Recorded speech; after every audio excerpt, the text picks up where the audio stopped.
Hey, I'm Martin Griffiths, and this is Manufacturers Make Strides.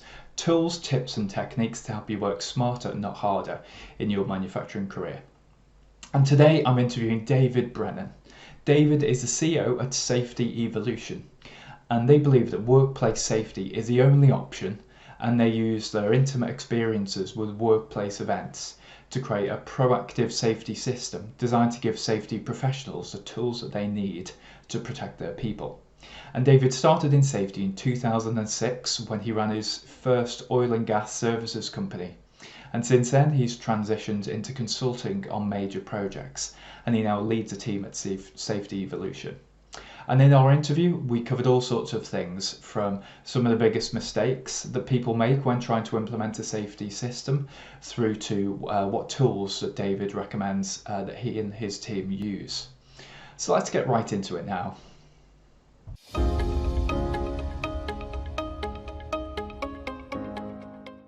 Hey David, how's it going today?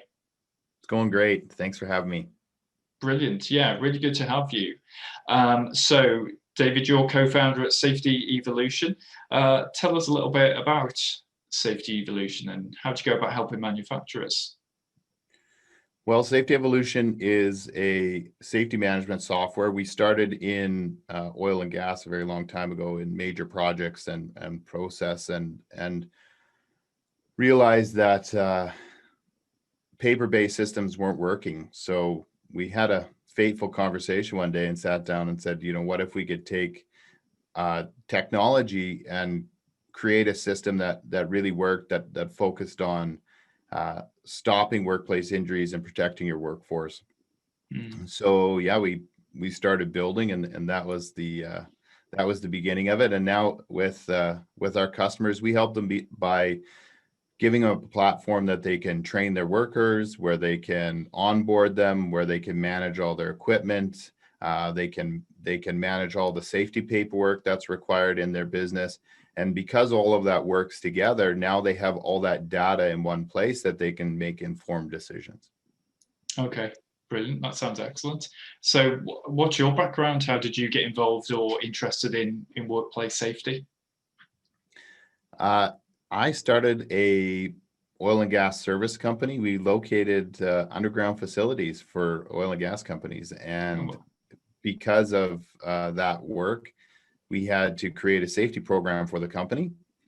And so that was my first real dive into health and safety. And then we had a downturn in the market in North America in 2008-9. And I transitioned full time into safety consulting for major projects. And it's taken me all over the world, worked in Turkey, worked in Libya, worked all over Canada. And it's been quite an experience.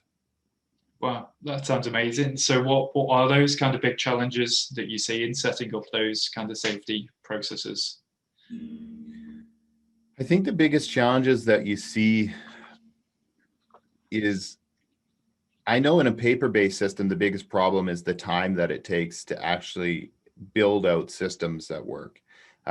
Once you build those systems, implementing them on a day-to-day basis is incredibly difficult because of the amount of administrative work, the amount of money that it actually costs to implement them can be a constraint for a lot of companies, as well as understanding how those systems need to work can also be very challenging for them. Yeah, yeah. So in your kind of work, what do you see like the biggest mistake that people are making, when trying to implement systems like this, or the biggest avoidable mistake? Well, there's a couple of them. The first one, implementing them, most companies have really strong safety programs built, and they do a great job of making sure that they're run on a day-to-day basis. They run strong KPIs. They run, they're very diligent in what they do. The challenge for them is that it could be 2, 3, 4, 5 days before you get in a piece of paperwork that has information on it that you really need to know right now. Yeah. So I think that's a big challenge that they face. I know from a manufacturer's standpoint, once you get those programs up and running, the biggest challenge that they run into is complacency. What happens is your team gets trained, you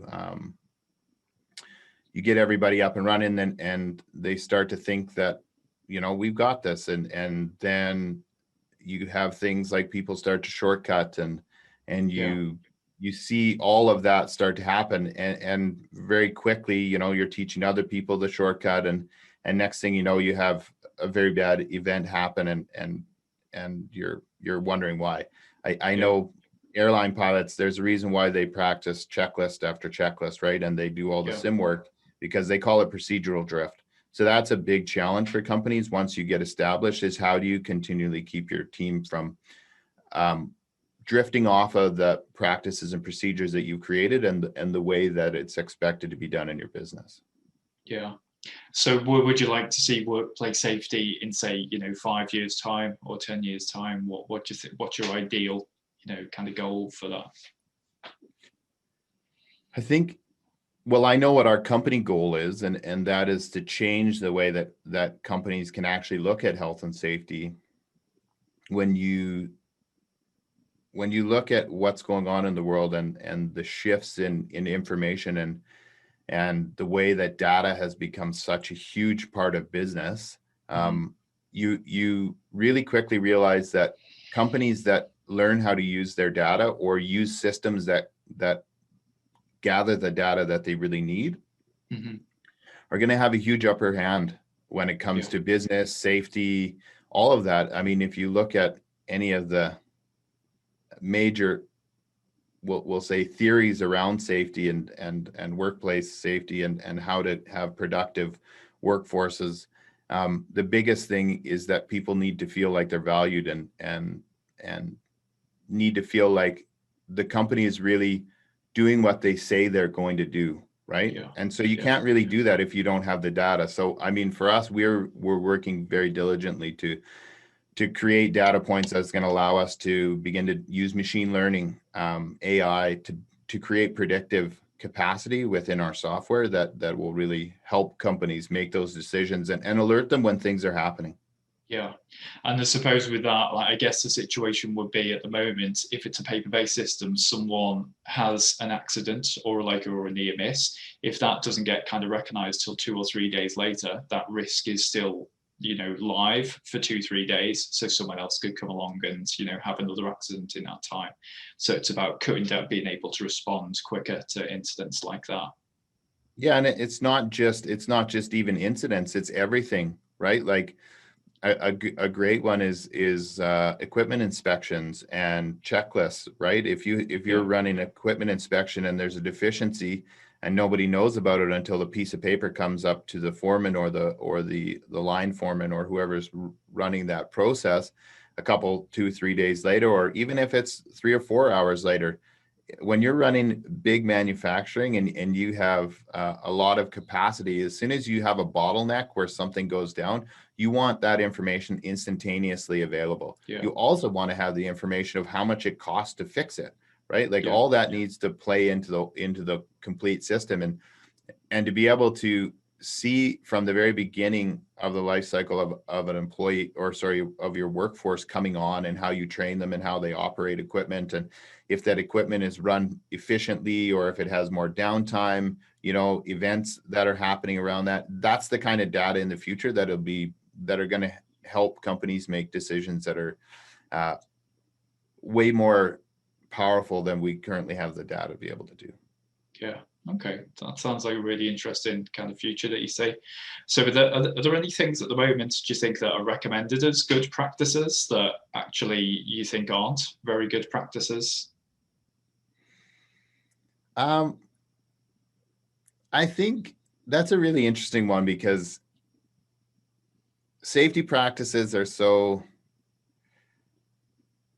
unique. I think for me, it's the ones that I see as safety professionals, or companies that take an old school approach to their workforce. So it's about catching them and trying to, versus taking that proactive look and saying, you know what, we're all human beings here. how do we get the most out of our people? How do we continually train? How do we continually help them be better? How do we grow our team? Those companies, in my mind, do so much better than the companies that they're stuck in that, we call it the safety cop mentality, but it's a great way to ruin culture and to make people not want to come to work. Yeah, absolutely, yeah. So, do you have any kind of favorites? So once a good system has been kind of implemented, what kind of tools and what kind of techniques do you think are needed to make sure that, you know, you do get your workforce on board as much as possible? Well, we train and teach, well, I should say, in my time as a safety professional, we did a lot of work with educating our workforce. I think we oftentimes teach them, you know, this is how you have to do it, but nobody ever tells them why. Nobody ever teaches them how important it is. I used to teach workforces how to take ownership of a hazard assessment is a great example. You know, it's not about the company, it's about you. This is your planning document. This is how you have to do your job. This is your tool in the end. We're not doing this to cover the company's butt. We're doing this so that you have a better way of doing your job, looking at what's going on around you, you know, managing all that. So I think you should take that approach with all of it. I think so often we just say, hey, you have to do this. And you don't really dig into it and explain to people why it's important. Why do we need to do this? What is it going to do for you? How is it going to help somebody else? There is a behavioral observation technique that I learned a long time ago, and it talks about, it's called a personal safety involvement. I think I was working for ConocoPhillips at the time. So I hope I'm not trademark or using one of their trademarks, but it really looks at walking the worker through what they're doing, how that would affect them, what could really go wrong. But where you really wrap it up is you look at it and say, okay, so if that happened to you, who would it really affect? And the whole point of it is, you know, it's going to affect my wife, my kids, my family, my mom, my dad, my friends, and all of a sudden it becomes personal to people. And I think that's what we need to be better at. We need to get better at taking the time to really personalize safety for everyone in our team. Like there's a lot more riding on it than just you or me. You know, this is about the people around you. This is about their lifestyle, the things that they do. And when you need to make a tough decision, you need to have reasons that help you guide you down the right path. So I think we need to get better at being explaining and explaining the why and making safety personal to people. Yeah, because it's going to be much less likely that someone will take a shortcut when they understand all that versus just kind of blindly following a checklist and not really understanding why. Yeah, exactly. Brilliant. So, you know, you obviously know a lot of background to this, you know, to this kind of area. You've given it a lot of thought. Do you have any kind of book or learning recommendations that you've kind of gathered along the way that you'd recommend? Well, I'm actually reading an interesting one. I'm almost through it. It's called Atomic Habits, and it's by James Clear. It's a really interesting book because it's like a practical guide to creating habits.